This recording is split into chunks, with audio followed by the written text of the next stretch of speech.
I always thought the locked door in my basement was just another storage room left by the previous owners, but the night I heard faint whispers coming from behind it, I couldn't resist. Investigating, what I found wasn't just a room, it was a gateway to a world that shouldn't exist, one filled with things that now know my name. The house was a gift, or maybe a curse. I inherited it from an uncle I'd met only once as a child, a man whose name we rarely spoke after his sudden disappearance years ago. It was an old Victorian, creaking with every gust of wind, the kind of house you'd see in the background of a horror movie. While the rest of the house had its own eerie charm, the basement was different. It was dark and damp with low ceilings and walls stained with age. The smell of mildew clung to the air, and I avoided going down there unless I absolutely had to. But there was one feature I couldn't ignore, a heavy wooden door bolted shut at the far end. It looked older than the rest of the basement, its dark wood warped, the metal hinges rusted. From the moment I saw it, something about it felt wrong. When I asked my father about it, he waved me off. "Don't mess with that door," he said. "Your uncle kept it locked for a reason." He wouldn't elaborate, and for a while I let the warning stand. That was until the storm. It was a night of relentless rain, thunder shaking the walls. The lights flickered as I grabbed a flashlight and headed to the basement to check for leaks. I made my way past the boxes and forgotten furniture when I heard it, faint at first, almost drowned out by the storm above. A whisper. I froze, shining the flashlight toward the locked door. The sound was coming from behind it. Pressing my ear to the wood, I heard it again, a soft, rhythmic murmuring. I couldn't make out the words, but it felt as though the door itself was alive, breathing. I told myself it was just the storm playing tricks on my ears, but my curiosity refused to let it go. That night, I decided to find out what was behind the door. I couldn't stop thinking about the door. The whispers haunted me, looping in my head like a melody I couldn't shake. I spent the next day pacing the house, debating whether I should leave it alone or pry it open. By nightfall, I couldn't take it anymore. Grabbing a crowbar and my flashlight, I made my way back into the basement, each step down. The creaking stairs felt heavier than the last, the air growing colder and more oppressive as I reached the door.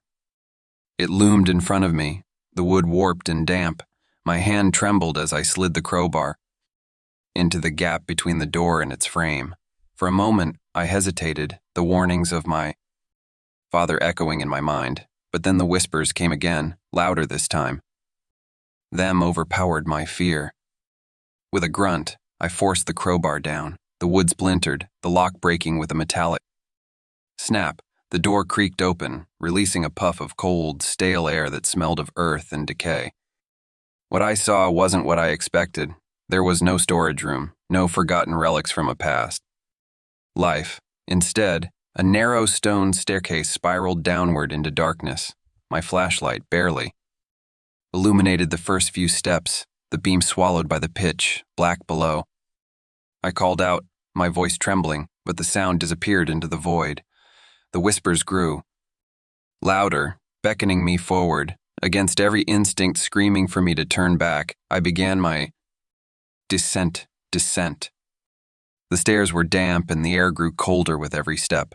Strange markings covered the stone walls, symbols I didn't recognize, etched deep and jagged. My flashlight flickered as I continued downward, and for the first time, I felt truly alone.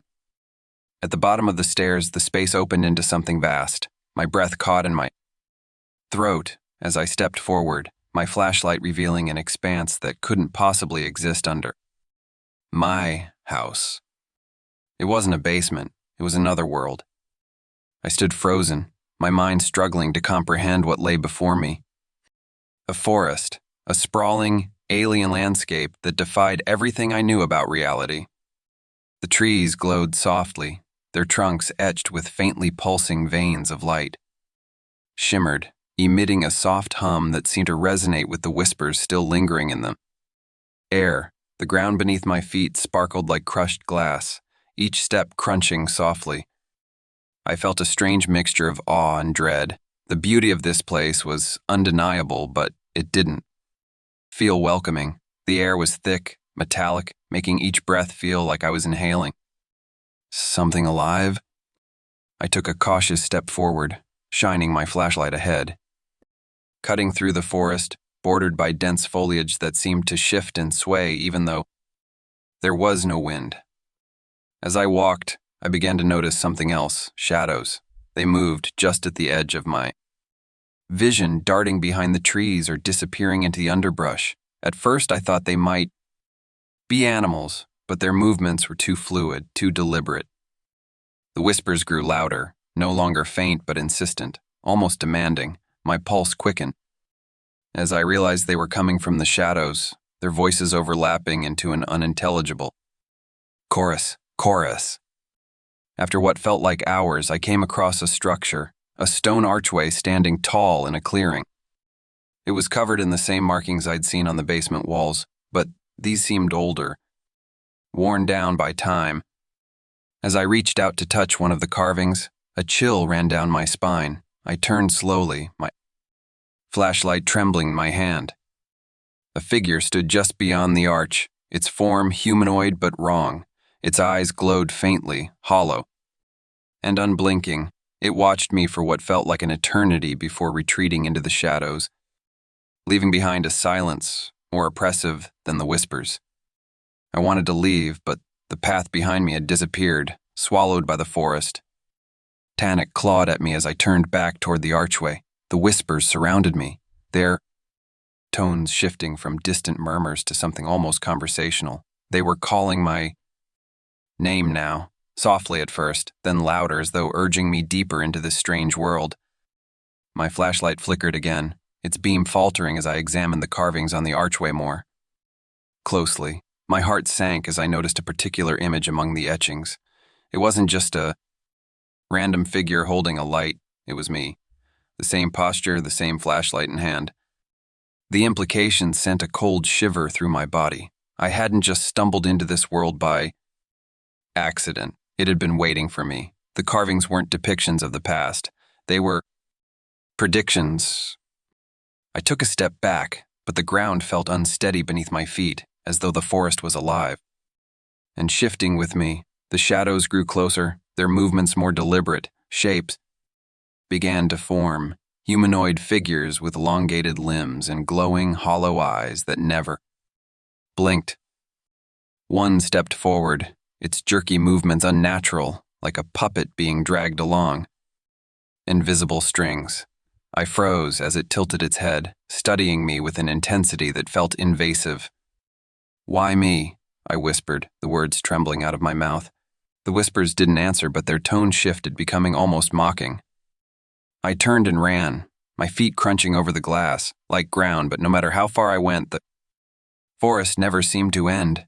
The figures followed at a distance, their eyes glowing brighter with each passing moment. The realization struck me like a blow. I wasn't just a visitor here. I was part of this place now. And it wasn't going to let me go. I stumbled through the glowing forest, my heart pounding as the whispers closed in. The humanoid figures no longer lingered in the shadows. They were following me. Their glowing, hollow eyes pierced the dim light, their movements deliberate and unrelenting. Suddenly, one of them lunged from the underbrush, its skeletal hand grazing my arm. The touch was ice cold, like death itself, and a wave of weakness swept through me as if the creature were draining the energy from my body. I screamed, yanking myself free and stumbling. Backward, my flashlight fell from my grasp, its beam sputtering against the forest floor.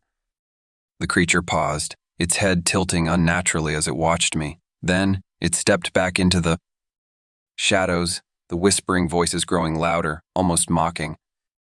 I ran blindly, crashing through the strange foliage. My legs felt heavy, my breath shallow, but adrenaline pushed me forward.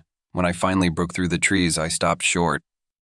In front of me stood a massive structure, a towering shrine or temple carved from black stone that pulsed with an ominous energy. Strange symbols covered its surface, glowing faintly like the markings on the basement walls. The whispers seemed to emanate from the structure itself, pulling me toward it.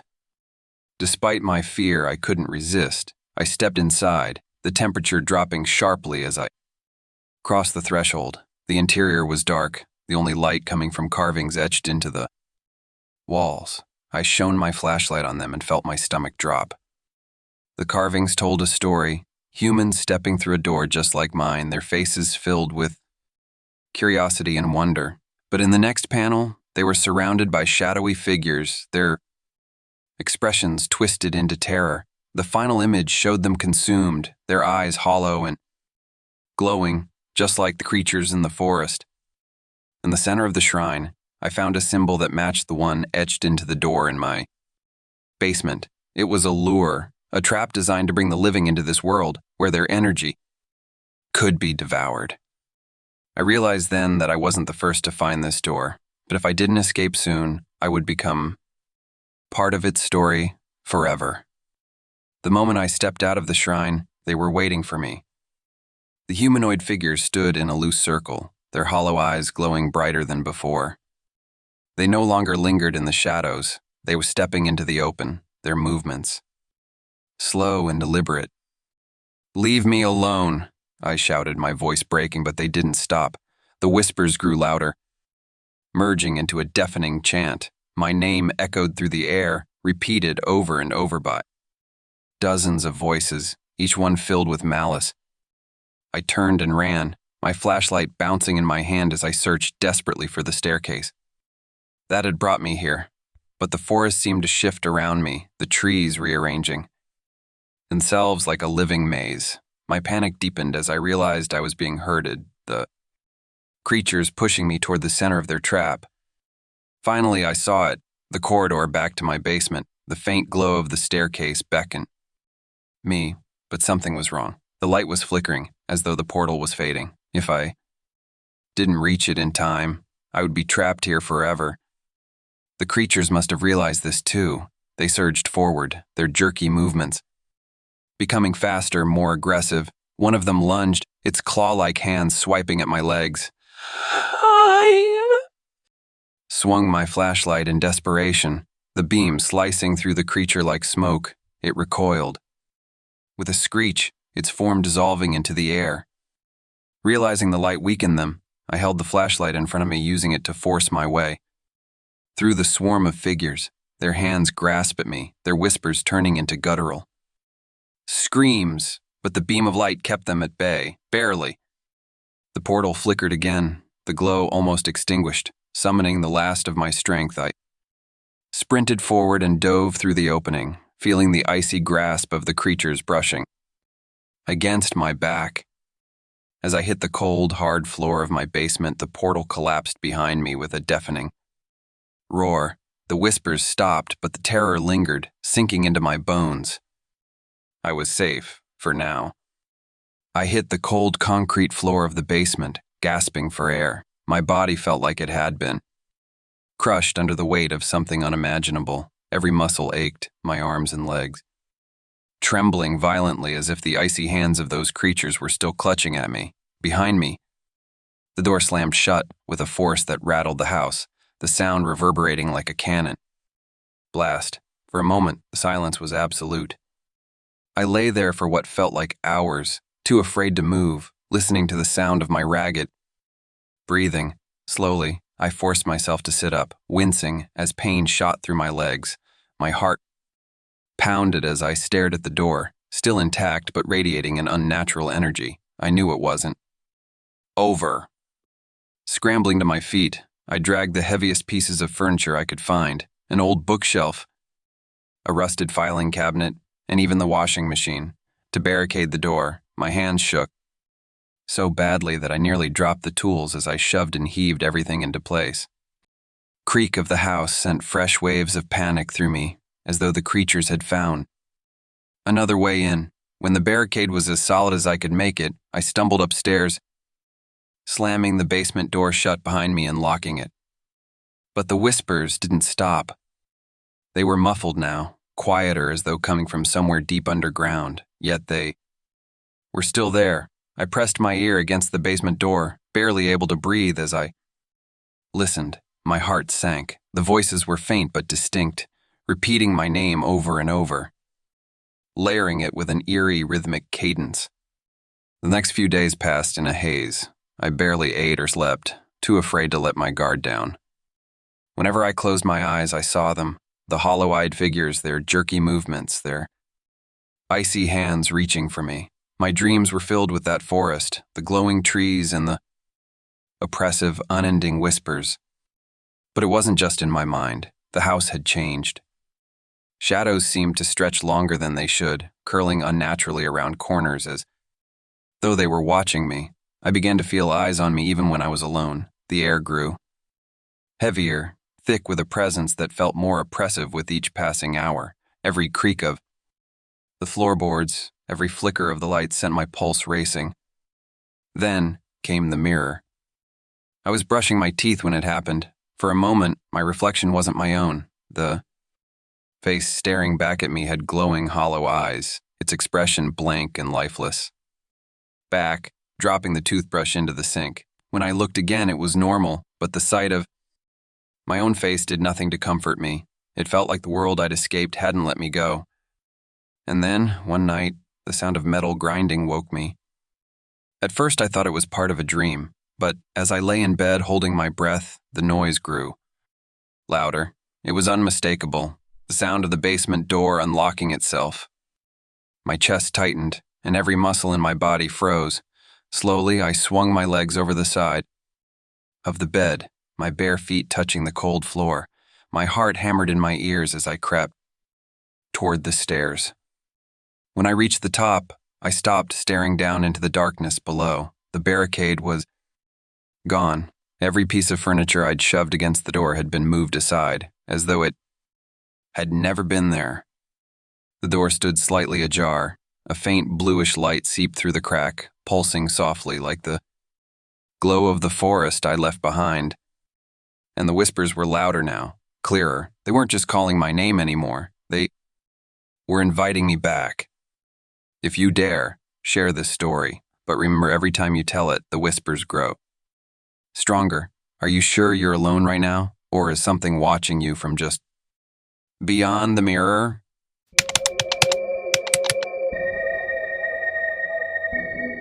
I've always had a knack for finding myself in strange situations. Maybe it's my curiosity, or maybe I'm just unlucky. Either way, when I saw the ad for a night shift security job at Meriwether storage facility, it felt like the universe was throwing me a bone. High pay, flexible hours, the listing said. For someone fresh out of work and desperate to pay rent, it sounded perfect. The first time I drove out to the place, I felt a knot form in my stomach as the surroundings grew emptier with every passing mile. The road was narrow and cracked, lined with dry grass and leaning telephone poles that looked like they'd been forgotten long ago. The further I drove, the more the trees seemed to close in, their bare branches clawing at the pale evening sky. I could barely believe a business like this still operated in such an isolated spot. It felt like the kind of place you'd stumble across in an urban legend. When I finally arrived, I almost turned the car around. The building looked less like a storage facility and more like a relic from a time nobody wanted to remember. It was a squat, square block of concrete, plain and gray, with streaks of rust running down its sides like tears. The forest surrounded it completely, pressing against the chain-link fence that bordered the property. Even in the fading light, the trees felt alive, their dark forms leaning inward as if they were trying to swallow the place whole. The only sign of identification was a metal plaque above the gate that read, Meriwether Storage, Est, 1952. The letters were faded, the edges covered in lichen, and the whole thing swayed in the wind with a creak that sent a shiver down my spine. I remember sitting in my car for a moment, staring at the place. Something about it felt wrong, not in an obvious way, but in the kind of way that creeps under your skin and makes the air feel heavier. But desperation does strange things to people. Rent was due, and my fridge was emptier than I wanted to admit. So I pulled myself together, grabbed my bag, and stepped out of the car. My boobs crunched on the gravel as I walked toward the office, sound too loud in the eerie quiet. No cars passed, No birds sang, and the wind seemed to carry nothing but the faint rustle of leaves. It was the kind of silence that made you feel like you weren't alone, even when you couldn't see another soul. The office door was slightly ajar, and when I pushed it open, the faint smell of old coffee and mildew hit me. Inside, the room was dimly lit, cluttered with stacks of paper, a dusty old radio, and a flickering computer monitor. A wiry man in his 60s sat behind the desk, his face sharp and lined like it had been carved from wood. His graying hair was combed back neatly, but his clothes were slightly rumpled, giving him an air of someone who lived more for routine than appearance. "Mr. Coyle?" I asked, my voice echoing in the small room. He stood, his movements deliberate, and extended a hand. His grip was firm, almost too firm, and he held it a second longer than necessary. His eyes scanned me briefly like he was sizing me up. "Easy job," he said in a gravelly tone. "Just follow the rules." There was something about his voice that made the air feel colder. He handed me a flashlight, a set of heavy iron keys, and a thick stack of papers bound with a rubber band. The paper smelled faintly of dampness, and the edges were frayed. "What kind of rules?" I asked, flipping through the pages. He gave me a thin smile, one that didn't quite reach his eyes. "You'll figure it out," he said. Then, as if to cut off any further questions, he gestured toward the main building. "Go on, take a look around. You'll get the hang of it soon enough." I nodded, tucking the papers under my arm, though unease had already begun to creep in. As I stepped back outside, the wind picked up, carrying the sound of the creaking sign behind me. I told myself it was just nerves, just the natural discomfort of starting something new. But the building loomed ahead like a shadow, and as I approached, I couldn't shake the feeling that this wasn't going to be just another job. The office reeked of stale coffee and something metallic, like the scent of old tools left out to rust. It wasn't inviting, but it wasn't entirely off-putting either, just an odd, lifeless kind of atmosphere. The desk was cluttered, almost comically so. There was a dusty old radio with a cracked speaker, a monitor that flickered like it was barely holding on, and a framed photo of a much younger Mr. Coyle standing next to an old pickup truck. It was the kind of desk where things got lost forever unless you knew exactly where to look. Mr. Coyle tapped the stack of papers he'd handed me. "You'll want to memorize these," he said, his tone casual but firm. I unfolded the bundle, expecting a checklist about keeping the doors locked and monitoring them. Cameras, maybe a note about the lunch break policy. Instead, the first line made my stomach flip, flip. "If you hear footsteps coming from the basement stairs, stay in your chair and don't move. Wait." Silently for 30 seconds. My eyes scanned the page, but my mind didn't fully register the words at first. What was this? Joke. Some sort of hazing ritual for the new guy. I turned to the next line. Number 2. If a tall, scraggly-haired girl asks where her brother is, say, "I haven't seen him lately." Use those exact words. Number 3.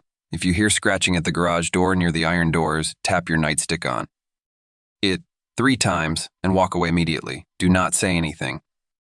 Number 4. If you hear a child crying outside near the woods, do not investigate under any circumstances.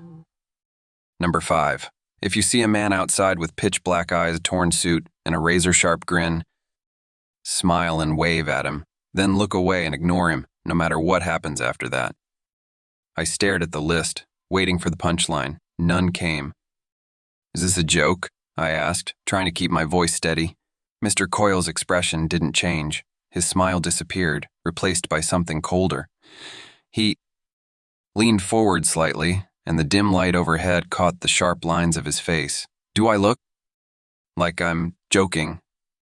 The way he said it sent a chill up my spine. He didn't say it angrily, but there was no humor in his voice, just an unsettling flatness, like he'd heard the question 100 times and was tired of answering it. I swallowed hard and glanced back at the rules. My first instinct was to laugh it off, to say, "Yeah, Sure, I'll follow the spooky rules, but something about the way Mr. Coyle looked at me, calm, yet unflinchingly serious, made me hesitate. Still, the rational part of my brain tried to explain it away. Maybe this was his way of scaring off employees who didn't take the job seriously. Or maybe he was just eccentric, one of those.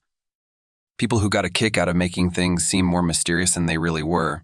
Either way, I needed the paycheck, so I nodded and folded the papers back up.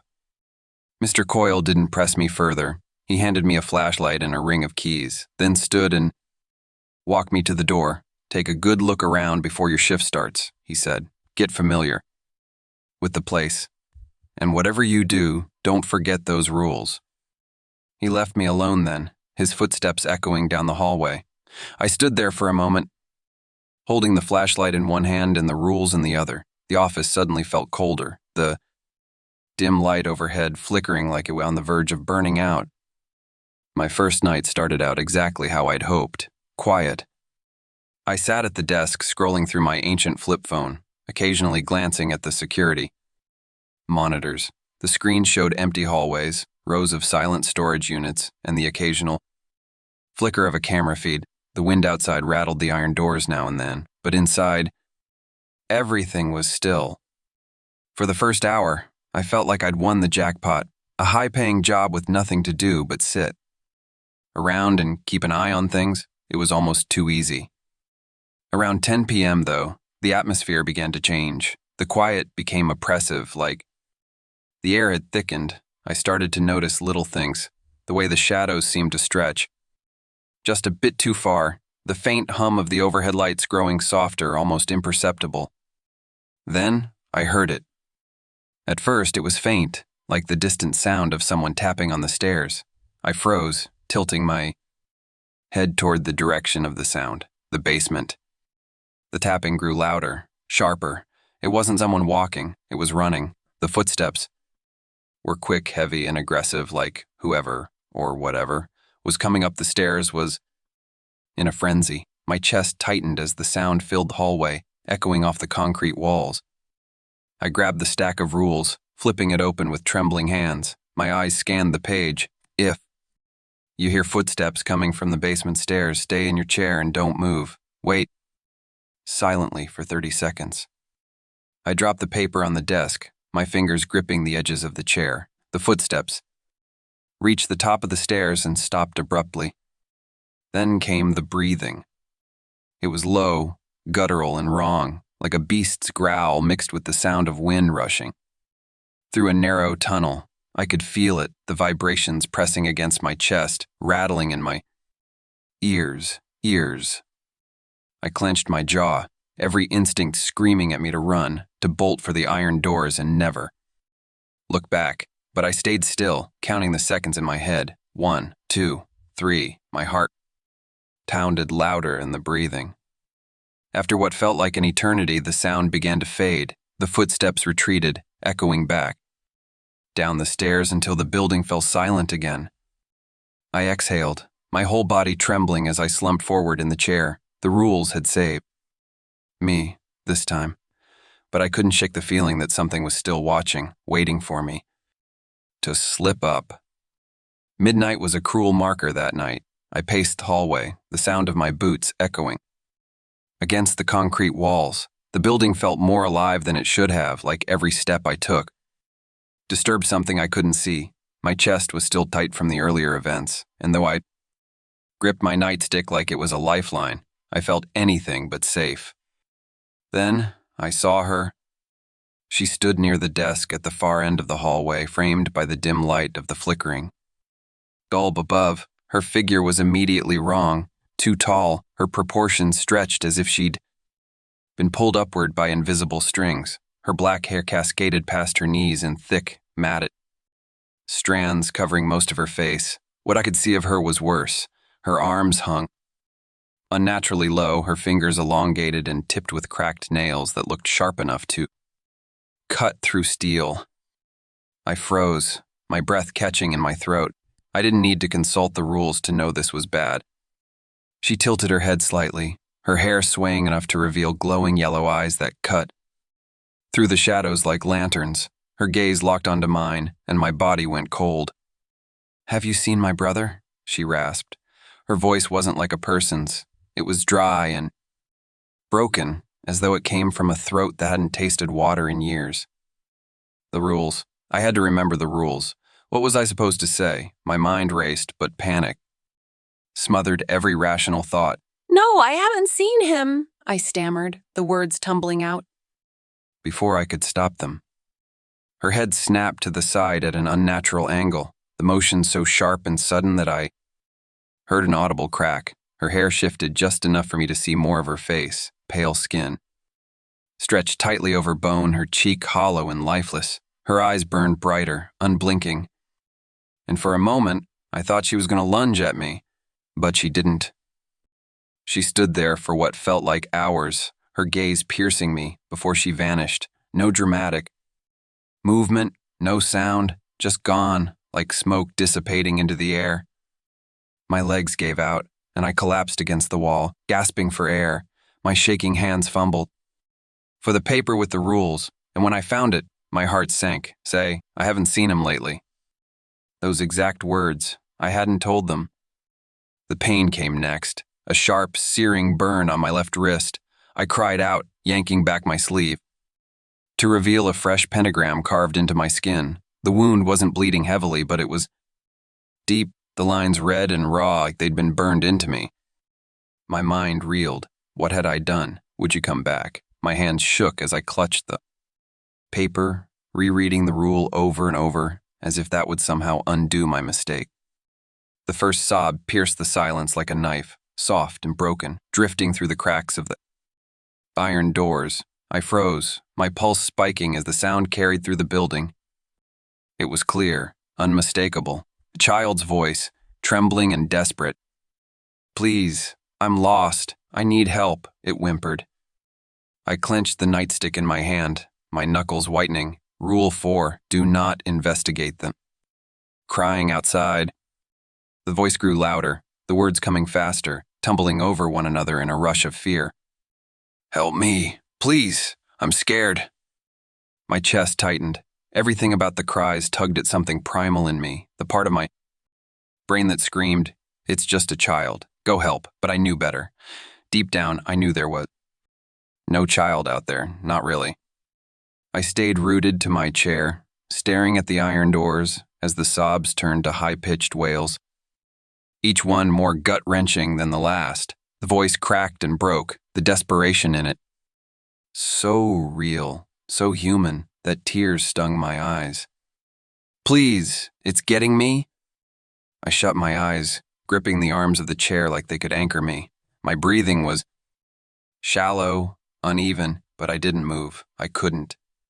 The screams grew louder, so loud they seemed to shake the walls. The child's voice fractured, becoming more animalistic, more wrong. It sounded like its vocal cords were tearing, the cries, devolving into guttural, inhuman screeches. Then, as suddenly as it began, it stopped. The silence that followed was worse. It wasn't relief, it was a void heavy and suffocating. I stayed in my chair, staring at the doors, my mind racing with thoughts of what might be lurking just beyond them. When the light started flickering, I knew I wasn't alone. The overhead bulbs buzzed and flashed, casting erratic shadows across the walls. My breath hitched as I gripped the flashlight, my fingers fumbling to switch it on.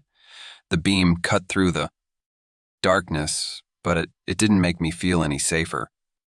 Then I heard it, a soft, deliberate tap on the glass window behind me. I froze. My body went rigid, every muscle locking in place. Slowly, painfully, I turned my head toward the sound. He was there, standing just outside the window, his torn suit hanging loosely over a twisted, deformed body. His skin was gray and sagging, as though it had been left out in the sun for days. His eyes were pure black, endless voids that reflected nothing, and his smile, oh God, his smile, was too wide, stretching unnaturally across his face to reveal jagged, razor-sharp teeth that gleamed in the flickering light. He raised a hand and waved. I stared at him, my heart pounding so hard it felt like it might burst. My hands shook as I scrambled to remember Rule 5, smile and wave, then look away. I forced a smile, my lips trembling, and gave him a weak wave. He didn't move, his grin never faltering. Then I turned back to the desk, my back to the window, and squeezed my eyes shut. I could feel him watching me, his presence pressing against the glass like a weight. The air felt colder, heavier, and I could hear the faint sound of his teeth clicking together, like he was chewing on something. Every instinct screamed for me to run, but I didn't dare move. The rules were clear, and I wasn't about to break them again. It's been weeks since that night, but the memory clings to me like a second skin. I can't sleep. Without every light in the house blazing, and even then, I wake up in cold sweats, my heart racing like I've been running for my life. The shadows in the corners of my room feel alive now, shifting when I'm not looking. The creak of the floorboards in my old apartment, something I once ignored, makes me freeze mid-breath. No one believes me, of course. When I tried to explain it to the cops, they gave me the kind of, "Look, you give someone who's lost their mind. Storage units don't haunt people. One of them," said with a smirk. They filed my report under possible prank and left it at that. Even my friend think I've just been working too hard. Stress does crazy things to your head, they tell me. But they don't know. They didn't see what I saw. At first, I thought leaving the job and blocking the owner's number would be enough, but it's not. The rules aren't confined to that building. They're everywhere. I hear faint scratching at my bedroom door late at night. Sometimes when I glance out the window, I catch a glimpse of a figure standing too still, too far, just beyond the glow of the streetlights, with black, empty eyes and a smile that stretches far too wide. He waves. I've stopped looking out the window altogether. 2 nights ago, I woke up to the sound of footsteps, quick, heavy, and deliberate, coming up the stairs outside my apartment. I froze, gripping the edge of my bed as the sound grew louder. My mind screamed at me to run, but I remembered the rules. Stay still, don't move, don't make a sound. The steps stopped right outside my door. For what felt like hours, I could hear something. Breathing on the other side, heavy and guttural. When I finally worked up the courage to check, the hallway was empty, but a piece of paper was taped to my door. It was the same note with the rules. This time, one had been added. Number 6, you can't leave. You belong to us now. I threw the paper away, but it doesn't matter. The rules are etched into my mind, and I know I'll never escape them. And now, as I sit here writing this, trying to make sense of it all, I hear a sound that makes my blood run cold, a soft tapping on the window behind me. I won't look. If you've made it this far, let me give you one piece of advice. If you ever find a list of rules like the ones I did, don't ignore them. Follow them exactly or you won't survive.